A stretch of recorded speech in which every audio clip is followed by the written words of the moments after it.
5 friends ஒன்னா சேர்ந்து ஒரு கார் வாங்குற சீரீஸ்ல இது பார்ட் 2. உங்க எல்லார்கிட்டயும் ஒரு கொஸ்டின், ஃப்ரெண்ட்ஸ் கேங்கா சேர்ந்து பிளான் பண்றப்ப யாராச்சும் ஒருத்தர் சதுப்புவாங்கல, பட் அந்த டைம்ல நீங்க போட்ட பிளானையும் க்ளோஸ் பண்ணுவீங்களா இல்ல வராதவன விட்டு பண்ணுவீங்களா? நாங்க பிளானையும் க்ளோஸ் பண்ணல, வராதவன விட்டும் பண்ணல. சோ காருக்குன்னு ஷேர் பண்ண போறது 4 பேர் தான், பட் நாங்க 5 பேரு, எங்களுக்கு ஒரு காரு. சாட்டர்டே நைட்டு அட்டி போறப்ப வந்த ஐடியா தான் இது. சண்டே மார்னிங்கே கிளம்பி ஷோரூம் போயிட்டோம். பட்ஜெட் ஃப்ரெண்ட்லியா, மைலேஜ் அதிகமா, பெலினோ தான் ஃபர்ஸ்ட் எங்களுக்கு ஐடியா இருந்தது. பட் அதை விட பட்ஜெட்டா ஃபீச்சர்ஸ் நிறைய இருக்க மாதிரி மைலேஜ் கொஞ்சம் கம்மியா ஒரு கார் தான் நாங்க சூஸ் பண்ணிருக்கோம். இதுல மிகப்பெரிய டாஸ்க் என்ன தெரியுமா? எங்க 5 பேருக்கு ஸ்பேஸ் கரெக்டா இருக்கணும். கார் வாங்கும் போது என்னென்ன ஆக்சசரிஸ்லாம் ஃப்ரீயா தருவாங்க, காம்ப்ளிமெண்டரியா 1-2 கேட்டா பரவாயில்ல, பட் நாங்க காரை தவிர மொத்த ஆக்சசரிஸும் ஃப்ரீயா கேட்டோம். பட் அங்க இருக்க மேனேஜர் அக்கா அசரவே இல்ல. நமக்கு இது ஃபர்ஸ்ட் காரு, அவங்க எவ்வளவு கார் வித்திருப்பாங்க. நாங்களும் 1 வீக்கா ஷோரூம் போறோம், டெஸ்ட் டிரைவ் பண்றோம், சுத்தி சுத்தி காரை பாக்குறோம், காஃபி குடிக்கிறோம். கடைசி வரை காரை புக் பண்ணல. லிட்டரலி அவங்களோட மைண்ட் செட் எப்படி ஆயிடுச்சுன்னா, நீங்க வாங்குறன்னு மட்டும் சொல்லுங்கடா, மொத்தத்தையும் நாங்களே பண்ணி தரோம் அப்படின்ற மைண்ட் செட்டுக்கு வந்துட்டாங்க. பட் கார் வாங்கணும்னா ஃபர்ஸ்ட் காசு ரொம்ப முக்கியம்ல. சோ 4 பேரை சேர்ந்து டவுன் பேமெண்ட் ரெடி பண்ணோம், அதுக்கப்புறம் லோன் அப்ரூவல் ஆகணும், அந்த எக்கச்சக்கமான ப்ராசஸுமே இருக்கு.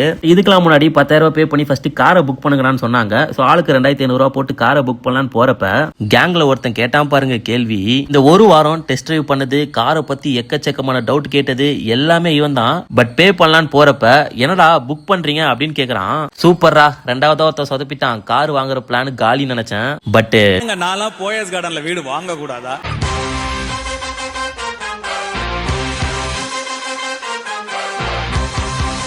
ஸோ நீங்களும் உங்கள் ஃப்ரெண்ட்ஸ்க்கு இந்த வீடியோ ஷேர் பண்ணி நம்மளும் கார் வாங்கலாமான்னு சொல்லி